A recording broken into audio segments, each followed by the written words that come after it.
Good afternoon, everybody, and thanks for tuning in. John Kelly, Profiler here, and welcome.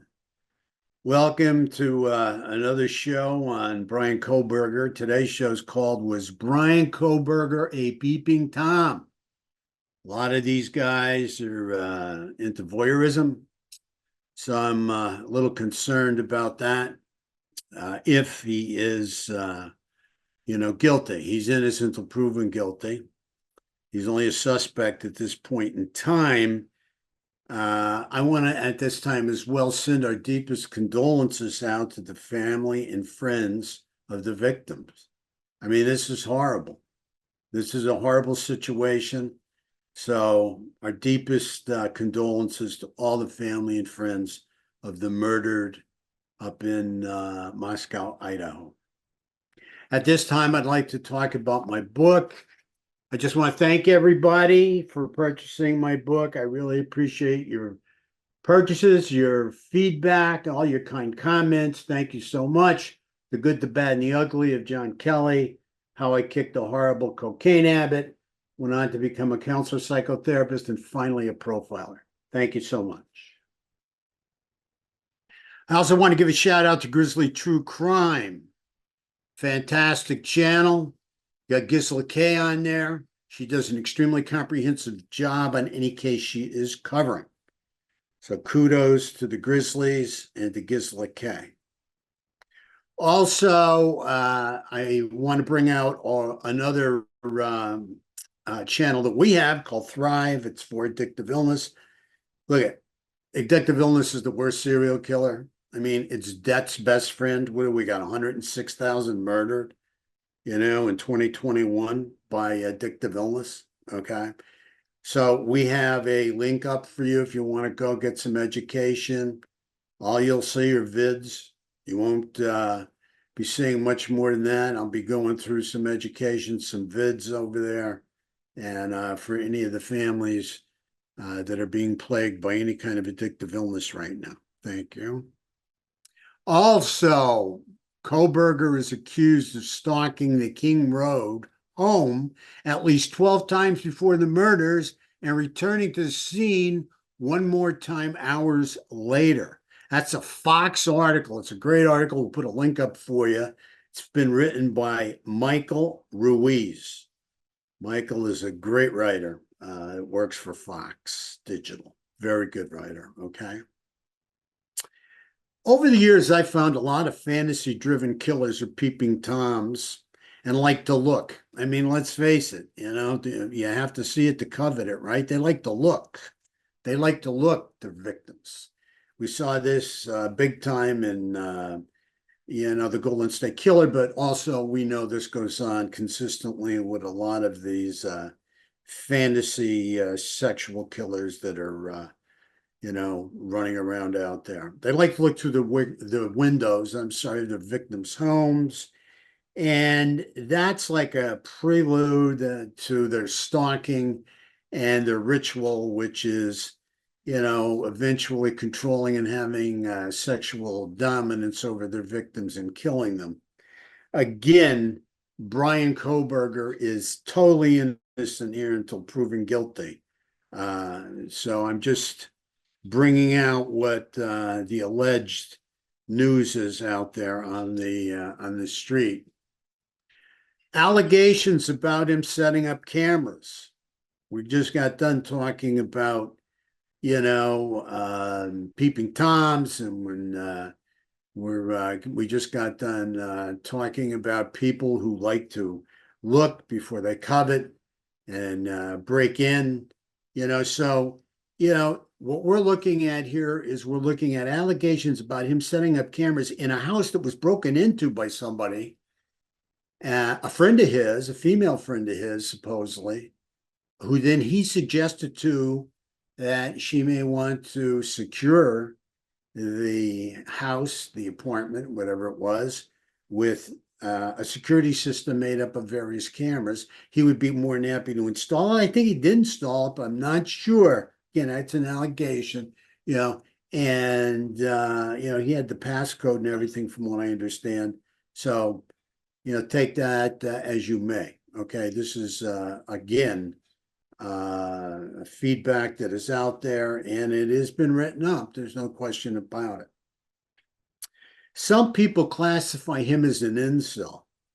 An incel is a person, usually a man, who regards himself or herself, but usually a man, as being involuntarily celibate, and typically expresses extreme resentment. So, they want to be celibate, but they're expressing resentment.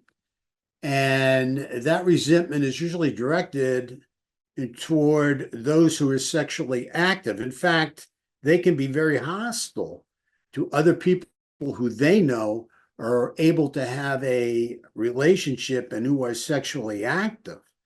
Okay, they can be upset very much at that. I think it's about jealous anger, myself, jealous rage, really, if you get to the point where you're attacking and killing people. I mean, I think that's where, and that's, what is alleged up in Moscow, Idaho, that Bryan could be an incel. Again, time will tell. We'll see. He's innocent until proven guilty. He's a suspect right now. And we'll see, we'll see at the trial, right? When I look at these different sexual stalkers, these sexual hunters, if you will, and they're filled with anger and rage, right? I mean, that's at the bottom of it. What causes this anger and rage? That's something I've always looked into, all right? And what I found from talking to a few killers, and these are sexual serial killers, it's usually fear of some sort. I mean, they have a fear, believe it or not, of women. Now, two in particular that I'm thinking about, you say it's pretty crazy. They have fear of women. Well, these two in particular had to knock their women out, kill them, and in one case, and the person became a necrophiliac. But in both cases, both as children were beaten to an inch of their life with a broom handle or some type of blunt form instrument that caused them a lot of head injury, a lot of damage to the body, caused them a lot of physical abuse and pain.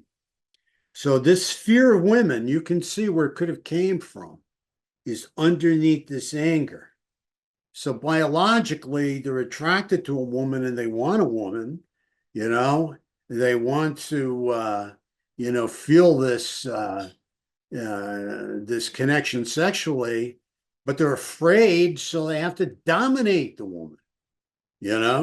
This is what I found in some of my research with a couple of cases, and it's probably more than a couple. I'll go back and look at the notes, but fear is usually underneath anger and rage. It goes together with anger, like ham goes with cheese. Okay, they're usually pretty much together there, and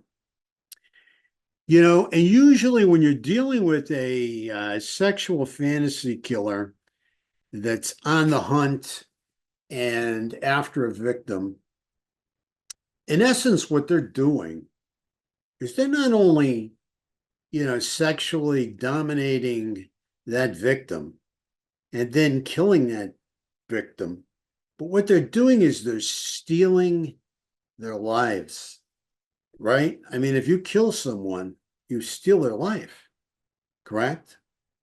And following through on the history of some of these different serial killers, they usually have a history of theft. Okay, it's out there somewhere, some kind of fraud, some kind of theft. Usually it is there. All right. And we're doing more research on this. With Bryan Kohberger, the only thing we can find, or the only thing we found really, is that he was arrested in 2014 for stealing his sister's iPhone. And that was because of a drug addiction. The courts were lenient. because of an addiction. He had an addiction and he went into treatment for it. So they allowed that charge to be expunged. That's what we hear.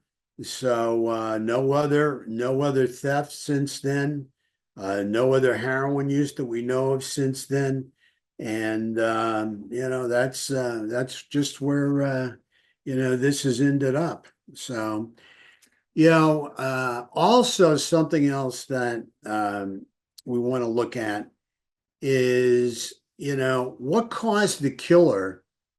If this is about fear, okay, what caused him to have also issues with possible rejection? Because, the rejection, as we went on last time in the show we did, our last show, we focused a lot on rejection. Rejection is kind of another form of abandonment. So a lot of these guys get really, really angry and really go off if their victim is resisting them, because that is another form of rejection, which is a form of abandonment. I mean, we could, play psych games with this and bring it all the way down if we want to. But usually, I assume the fear is underneath the anger, and the rejection is underneath the anger as well, and contributes to that sexual rage that takes place. Now, you got to understand in the ritual, what does the murder, the killing of the victim, have to do with the sexual ritual? Well, one, it's either part of the sexual ritual where the serial killer or the killer gets off on playing God and feels godlike, so he gets that euphoric rush, okay, by having the last word over a victim's life, or it's victim disposal. They don't want somebody in court to testify against them, so they're focusing on victim disposal, and that's why they kill them. We went over that on our last show, and if you want more on that, just go one show back and you'll find it. Also, in many cases, these killers use tools that they are familiar with, okay, to kill their victims. For instance, somebody might use a hammer, okay? They could be a serial killer that was a contractor. They could be a serial killer that was a roofer, okay? So they're really into blunt force trauma. That's something they feel very confident with, like a hammer or, some kind of club or something like that. Or it could be something that was used on them to abuse them when they were kids, whether it be a broomstick or whatever, the handle of a broom.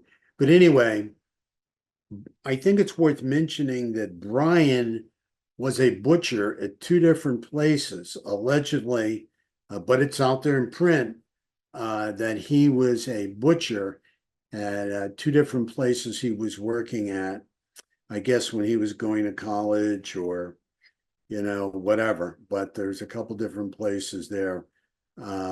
So anyway, he obviously would have been working with knives at that point in time at those two places. Well, anyway, that's all I've got for you today. I hope you get something out of it. I can't thank you enough for tuning in. We really appreciate you.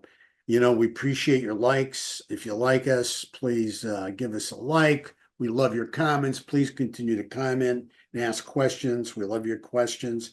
And, please subscribe. We love your subscriptions, and we'll try to keep you informed, best we can on what we've come across and any research we're involved in. Most importantly, please take care of yourself. Have a wonderful day. Just stay safe out there. It's a pretty violent world. And until we meet again, God bless. Thank you.